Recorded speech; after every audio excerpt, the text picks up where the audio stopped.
గర్భగీత అనేది ఒక దివ్యమైన గ్రంథం. ఇది అమూల్యమైనది, అద్భుతమైనది, అలౌకికమైనది. దీని ప్రతి శ్లోకంలో జీవిత రహస్యాలు దాగ ఉన్నాయి. ఇది కేవలం పదాల సమాహారం కాదు, ఆత్మను బంధాల నుండి విముక్తి చేసే అమృతవర్షం. ఈ వాణి ఆత్మను దాని మూల స్వరూపంతో కలుపుతుంది. శ్రీకృష్ణ భగవానుడు స్వయంగా చెప్పారు, శ్రద్ధ, భక్తితో గర్భగీతను ఆలోచించేవారు జనన మరణ చక్రం నుండి విముక్తి పొందుతారు. అటువంటివారు పరమమైన మోక్షాన్ని సాధిస్తారు. ఈ గ్రంథం ఆత్మను శుద్ధి చేస్తుంది. గర్భిణీ స్త్రీలకు కూడా ఇది అత్యంత మంగళకరమైనది. ఒక తల్లి గర్భకాలంలో శ్రద్ధతో గర్భగీతను వింటే ఆమె గర్భంలోని శిశువు సంస్కారవంతమవుతుంది. అటువంటి శిశువు బుద్ధిమంతుడు, దివ్య గుణాలతో నిండి ఉంటాడు. అలాంటి బాలుడు కేవలం తన కుటుంబానికే కాదు, సమాజానికి ఆదర్శంగా నిలుస్తాడు.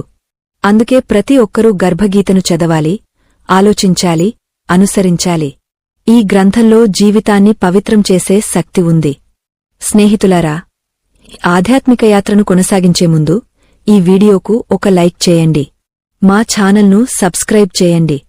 కామెంట్లో జై శ్రీకృష్ణ అని రాయడం మర్చిపోవద్దు. మీ ప్రోత్సాహం మాకు ప్రేరణ.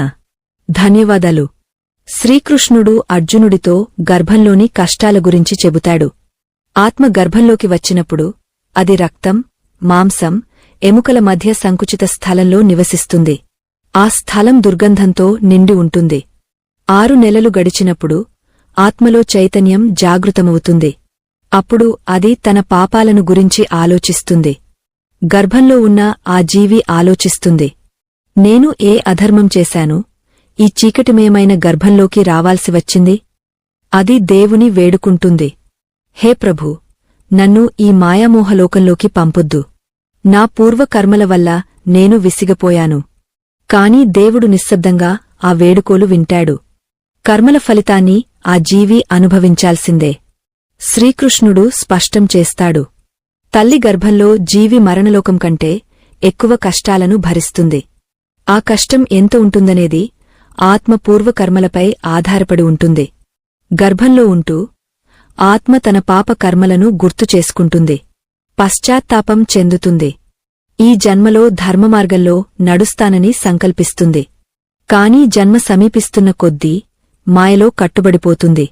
జన్మించిన వెంటనే పూర్వస్మృతులు అంతరించిపోతాయి. మీరు ఇటువంటి ఆధ్యాత్మిక